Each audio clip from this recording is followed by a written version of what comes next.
Leviticus 24, the lamps. The Lord spoke to Moses, saying, Command the people of Israel to bring you pure oil from beaten olives for the lamp, that a light may be kept burning regularly. Outside the veil of the testimony, in the tent of meeting, Aaron shall arrange it from evening to morning before the Lord regularly. It shall be a statute forever throughout your generations.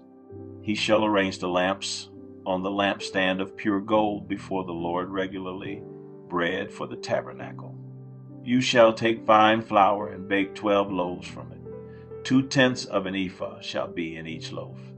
And you shall set them in 2 piles, 6 in a pile, on the table of pure gold before the Lord. And you shall put pure frankincense on each pile, that it may go with the bread as a memorial portion, as a food offering to the Lord.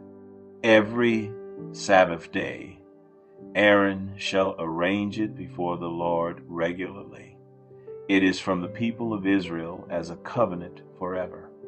And it shall be for Aaron and his sons, and they shall eat it in a holy place, since it is for him a most holy portion out of the Lord's food offerings, a perpetual due punishment for blasphemy. Now an Israelite woman's son, whose father was an Egyptian, went out among the people of Israel. And the Israelite woman's son and a man of Israel fought in the camp, and the Israelite woman's son blasphemed the name and cursed. Then they brought him to Moses. His mother's name was Shelemith, the daughter of Dibri, of the tribe of Dan.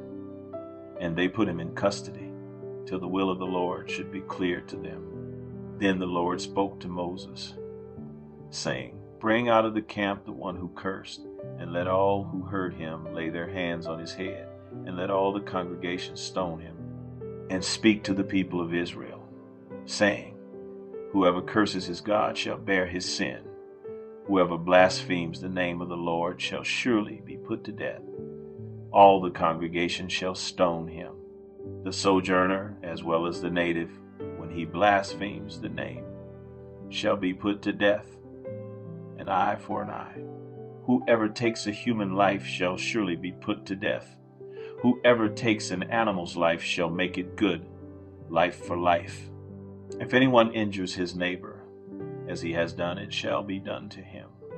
Fracture for fracture, eye for eye, tooth for tooth. Whatever injury he has given a person shall be given to him. Whoever kills an animal shall make it good, and whoever kills a person shall be put to death. You shall have the same rule for the sojourner and for the native, for I am the Lord your God. So Moses spoke to the people of Israel, and they brought out of the camp the one who had cursed and stoned him with stones. Thus the people of Israel did as the Lord commanded Moses. Leviticus 25, the Sabbath year. The Lord spoke to Moses on Mount Sinai, saying, Speak to the people of Israel, and say to them, When you come into the land that I give you, the land shall keep a Sabbath to the Lord.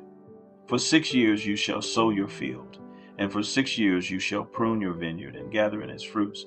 But in the 7th year there shall be a Sabbath of solemn rest for the land, a Sabbath to the Lord. You shall not sow your field or prune your vineyard. You shall not reap what grows of itself in your harvest, or gather the grapes of your undressed vine. It shall be a year of solemn rest for the land. The Sabbath of the land shall provide food for you, for yourself, and for your male and female slaves, and for your hired worker, and the sojourner who lives with you, and for your cattle, and for the wild animals that are in your land.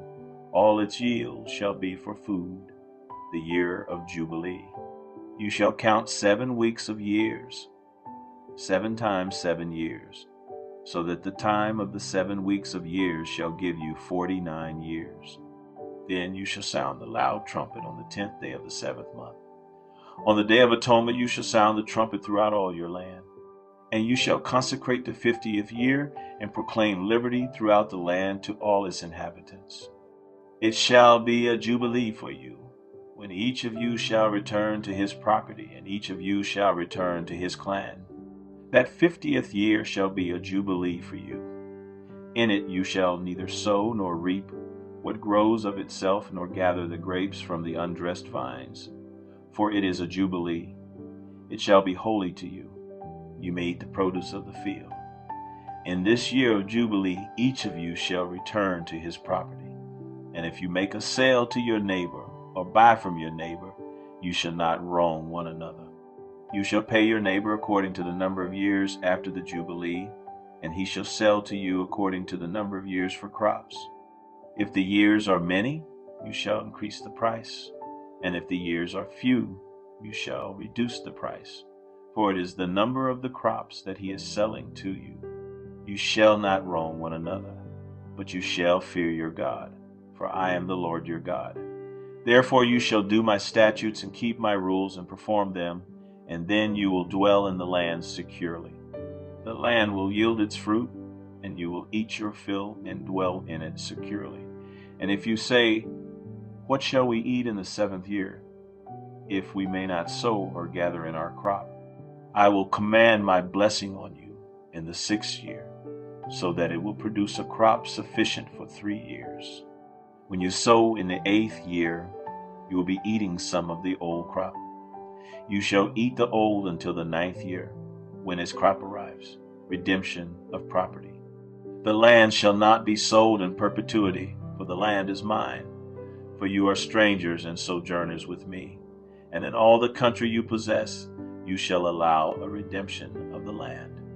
If your brother becomes poor and sells part of his property, then his nearest redeemer shall come and redeem what his brother has sold.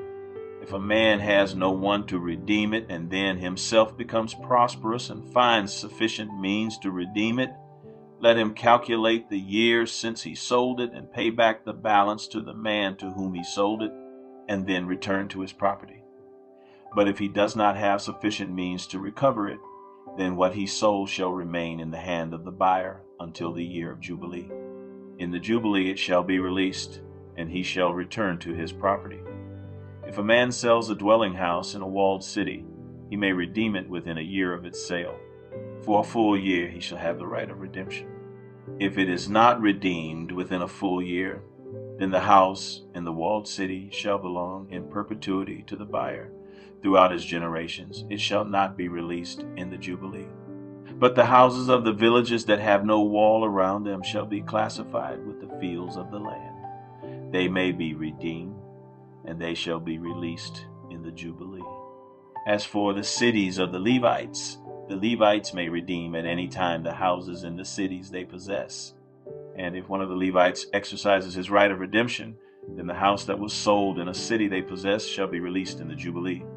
For the houses in the cities of the Levites are their possession among the people of Israel. But the fields of pasture land belonging to their cities may not be sold, for that is their possession forever. Kindness for poor brothers. If your brother becomes poor and cannot maintain himself with you, you shall support him as though he were a stranger and a sojourner, and he shall live with you. Take no interest from him or profit, but fear your God, that your brother may live beside you. You shall not lend him your money at interest, nor give him your food for profit. I am the Lord your God, who brought you out of the land of Egypt to give you the land of Canaan and to be your God. If your brother becomes poor beside you and sells himself to you, you shall not make him serve as a slave. He shall be with you as a hired worker and as a sojourner. He shall serve with you until the year of the Jubilee.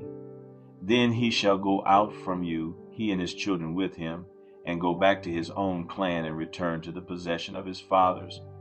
For they are my servants, whom I brought out of the land of Egypt. They shall not be sold as slaves. You shall not rule over him ruthlessly, but shall fear your God. As for your male and female slaves whom you may have, you may buy male and female slaves from among the nations that are around you. You may also buy from among the strangers who sojourn with you and their clans that are with you, who have been born in your land, and they may be your property. You may bequeath them to your sons after you to inherit as a possession forever. You may make slaves of them, but over your brothers, the people of Israel, you shall not rule one over another ruthlessly, redeeming a poor man. If a stranger or sojourner with you becomes rich, and your brother beside him becomes poor and sells himself to the stranger or sojourner with you, or to a member of the stranger's clan, then after he is sold he may be redeemed. One of his brothers may redeem him, or his uncle or his cousin may redeem him, or a close relative from his clan may redeem him, or if he grows rich, he may redeem himself. He shall calculate with his buyer from the year when he sold himself to him until the year of Jubilee, and the price of his sale shall vary with the number of years. The time he was with his owner shall be rated as the time of a hired worker. If there are still many years left, he shall pay proportionally for his redemption some of his sale price. If there remain but a few years until the year of Jubilee, he shall calculate and pay for his redemption in proportion to his years of service. He shall treat him as a worker hired year by year. He shall not rule ruthlessly over him in your sight. And if he is not redeemed by these means, then he and his children with him shall be released in the year of Jubilee. For it is to me that the people of Israel are servants. They are my servants, whom I brought out of the land of Egypt. I am the Lord your God.